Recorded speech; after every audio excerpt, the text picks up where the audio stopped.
Except Eh, for yeah, Mr. except Chairman. for 5, Yes, which we will tackle okay. later on.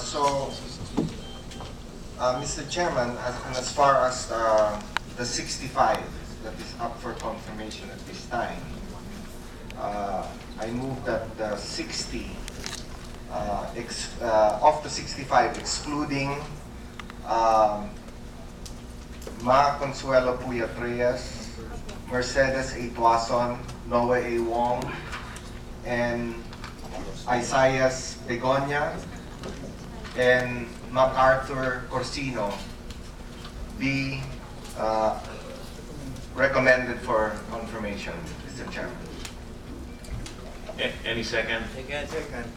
There's a motion to recommend to the plenary 60 of the nominees whose names have been read into the record individually for recommendation and approval of the plenary. Any objection? There being none, motion is approved. Can we now take up the first the case of the ambassadors, Puyat, Tuason, and Yes, in the case of or maybe we can take up the two retired subject, the simpler in the case of Corsino and Begonia. Ambassadors Begonia and Corsino, I move, Mr. Chairman, to first defer their recommendation for confirmation until the legal studies being requested by the committee is done. Any second? Move and seconded that the confirmation of the appointment of Ambassador Corsino and Begonia be deferred to submission of a legal study. Any objection? There being none, approved.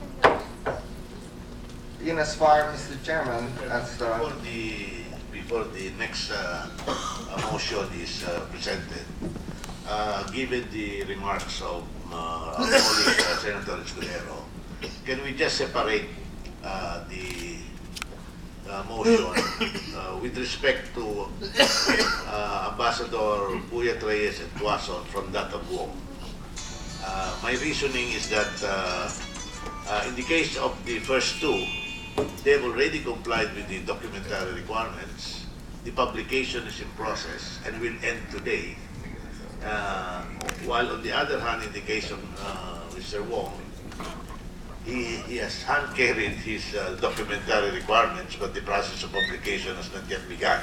So that to facilitate the approval of the first two, may I request the majority floor leader just to present a motion first on the first two, and then in the case of Mr. Wong, as a final motion.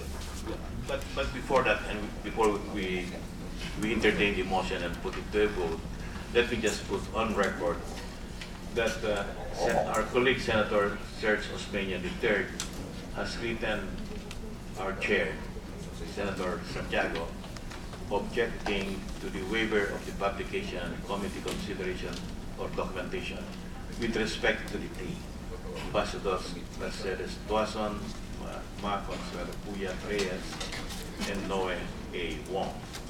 And in response to that, our chair, Senator Santiago, said that these matters are subject to waiver because as long as the nominees would have already complied with the publication as well as the submission of the documentation before they take their vote. But it's really up to the body to decide whether we will waive or not this documentation requirement. So, Mr. Chairman, may I ask for a minute suspension? 1 minute suspension. Thank you.